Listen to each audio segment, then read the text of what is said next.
$47.2 billion. That's how much money Chinese investors pulled out of U.S. stocks in the third quarter of 2025. Not to buy more stocks, not to park in bonds. They converted it to physical gold and shipped it out of the country. If that number sounds familiar, it should, because the last time Chinese billionaires did this on this scale was the summer of 2007. 6 months later, Bear Stearns collapsed. 12 months later, Lehman Brothers was gone, and the global financial system nearly died. They knew something then that everyone else learned too late, and right now, they're doing it again. The question isn't whether they know something, the question is whether you'll figure out what it is. Before it's too late, here's what makes this different from every other crash warning you've heard. This isn't about market predictions or technical analysis. This is about tracking the single most reliable indicator in modern financial history. When Chinese billionaires move money, they move it for one reason: survival. Not profit, not optimization, survival. And they're moving it right now in a pattern that's only happened twice before. Both times predicted market crashes with terrifying accuracy. The third time is unfolding in real time, and most people have no idea it's happening. By the time they do, it'll be too late to protect themselves. Let me show you how this works. There are 3 waves to capital flight. Wave 1 is smart money. That's billionaires, sovereign wealth funds, and family offices. They move first, they move quietly, and they move the most. Wave 2 is institutions. That's pension funds, insurance companies, and asset managers. They move slower, but in larger volumes. By the time Wave 2 starts, the crash is inevitable. Wave 3 is retail investors. That's you, me, and everyone watching this. By the time Wave 3 happens, the crash has already started and the exits are blocked. Right now, we're in the transition between Wave 1 and Wave 2, and the data proves it. Third quarter 2025 marked the largest single quarter sell-off of U.S. equities by Chinese investors since the fourth quarter of 2007, $40.2 billion. But here's what nobody's telling you about that number. It's not distributed evenly. 3 billionaires account for nearly $18 billion of that total. Pony Ma, founder of Tencent, liquidated $4.3 billion in U.S. tech stocks in September alone. Jack Ma, who'd already moved most of his liquid assets to Singapore in 2023, converted another $6.1 billion from dollar-denominated bonds into physical gold stored in Swiss vaults. Wang Jianlin, chairman of Dalian Wanda Group, sold his entire U.S. commercial real estate portfolio for $8.7 billion, took a 15% loss to move fast, and immediately converted it to bullion. These aren't nervous investors hedging their bets. These are sophisticated operators with access to information you and I will never see, and they're running.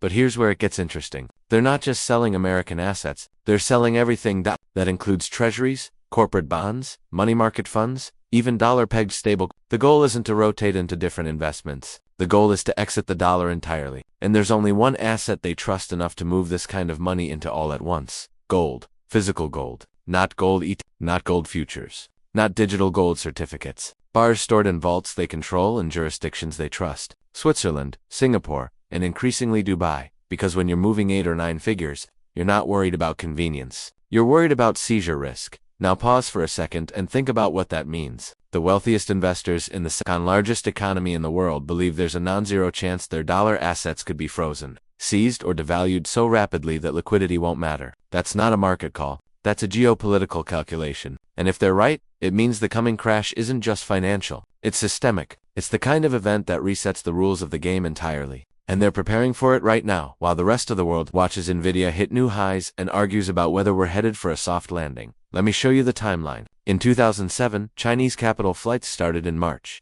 By June, smart money had already moved. By September, institutions started following. By December, the yield curve had inverted and credit markets were freezing. In January 2008, the Fed made its first emergency rate cut. By March, Bear Stearns was gone. By September, Lehman Brothers collapsed and the global financial system required a $7 trillion bailout to survive. The total time from the start of Wave 1 to the crash? 18 months. We're now 13 months into the current cycle. That puts the expected crash window somewhere between Q1 and Q3 2026.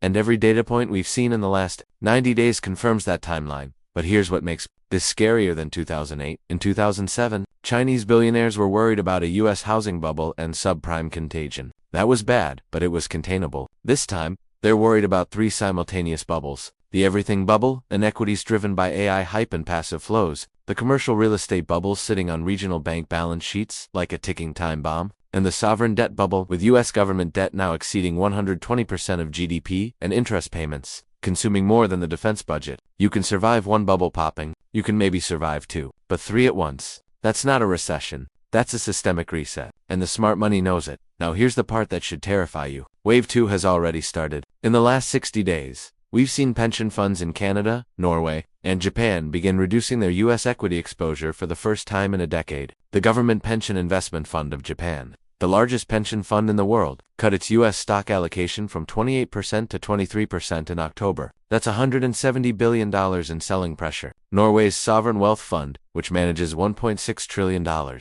announced it's reducing its allocation to U.S. commercial real estate from 6% to 3%. That's another $90 billion in forced selling. And here's the thing, these aren't discretionary moves. These are risk management protocols triggering automatically based on volatility metrics and correlation breakdowns. In other words, the algorithms have started to panic. And when algorithms panic, they don't hesitate. They just sell. So why gold? Why not cash? Why not treasuries? Why not other currencies? Here's what you need to understand. Gold is the only asset with zero counterparty risk. When you own physical gold, you don't need a bank to honor a promise. You don't need a government to maintain a currency. You don't need a corporation to stay solvent. You don't need a brokerage to process a trade. You own an asset that's been recognized as valuable for 5,000 years across every civilization and every economic system. And in a world where U.S. banks are sitting on $500 billion in unrealized losses, where commercial real estate valuations are down 40% from peak, where the government is adding $1 trillion to the national debt every 100 days, counterparty risk isn't theoretical, it's existential. But there's another reason they're choosing gold. It's the only major asset the U.S. government can't easily freeze or seize. After Russia invaded Ukraine, the U.S. froze $300 billion in Russian central bank reserves overnight, just declared them inaccessible. Russia had that money in dollars, euros, and treasuries, all digital, all frozen with a keystroke, but you can't freeze gold bars sitting in a Swiss vault. You'd have to physically invade Switzerland, seize the vault, and transport the gold out. That's not a financial maneuver, that's an act of war. And that's exactly why Chinese billionaires are willing to pay the storage costs, the transportation costs, and the opportunity cost of holding a non-yielding asset. Because when systemic risk is high enough, the return of capital matters more than the return on capital. Now let's talk about Wave 3, because that's where retail investors get destroyed. Wave 3 happens after the crash has already started. Stock markets down 20, 30, maybe 40% from peak. Credit markets have frozen, layoffs have started, and that's when regular investors panic and sell. But here's the problem. By then, there's nobody left to buy. Smart money exited in Wave 1. Institutions exited in Wave 2. Retail tries to exit in Wave 3, but the bid disappears. You get a market sell order that fills 20% below the last price. You get mutual fund redemptions that take 3 weeks to process. You get brokerage accounts that experience technical difficulties during peak volatility. This is what happened in March 2020, in October 2008, and in October 1987. The people who wait until the crash is obvious are the people who take the biggest losses. Because by the time it's obvious to everyone, it's too late to get out. So where does that leave you? If you're watching this right now, you're early. Not early to the trend, but early to the public awareness of the trend. Most people won't hear about Chinese capital flight until CNBC runs a special on it. And by then, we'll be deep into Wave 2 or early into Wave 3. You have a window right now to make decisions before the crowd realizes what's happening. That doesn't mean panic. That doesn't mean sell everything tomorrow. But it does mean you need to understand what you own and why you own it. Because the assets that worked for the last 15 years might not be the assets that preserve wealth over the next 15 months. Here's what the data shows. Tech stocks, which have been the best performers since 2010, are now the most vulnerable. Why? Because they're trading at valuations that only make sense if interest rates stay low forever in earnings. Growth continues at 20% annually for the next decade. Neither of those assumptions is holding up. Regional banks, which hold most commercial real estate loans, are sitting on unrealized losses that exceed their tangible common equity. Translation, many of them are technically insolvent and only survive because accounting rules let them pretend their bonds are worth par value. And long-duration bonds, which investors thought were safe, have lost more value in the last 3 years than at any time since the 1970s.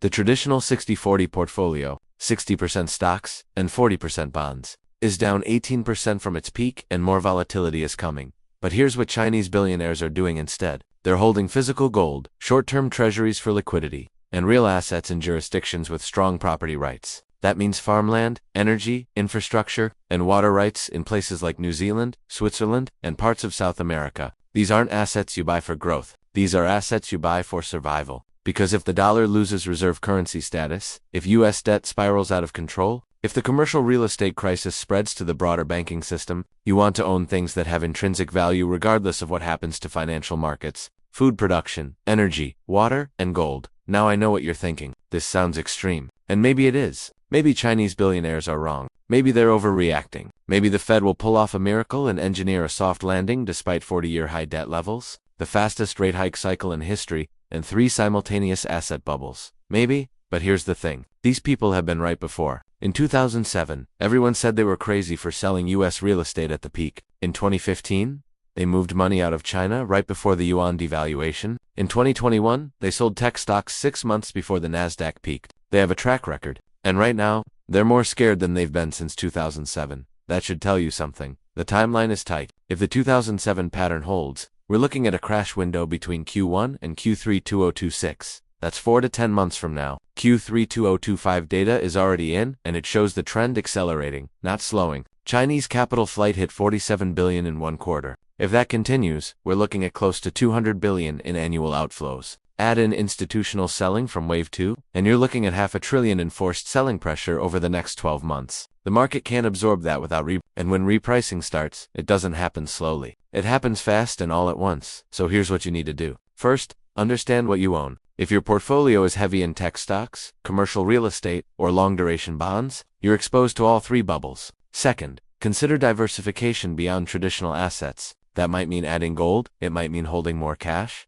it might mean looking at real assets. Third, have a plan for when volatility spikes. Because it will, and when it does, you don't want to be making decisions based on emotion. You want to be executing a plan you made when you could think clearly. And fourth, stay informed. This isn't something you can set and forget. The next 6 months are going to be critical, and the information advantage you have right now won't last.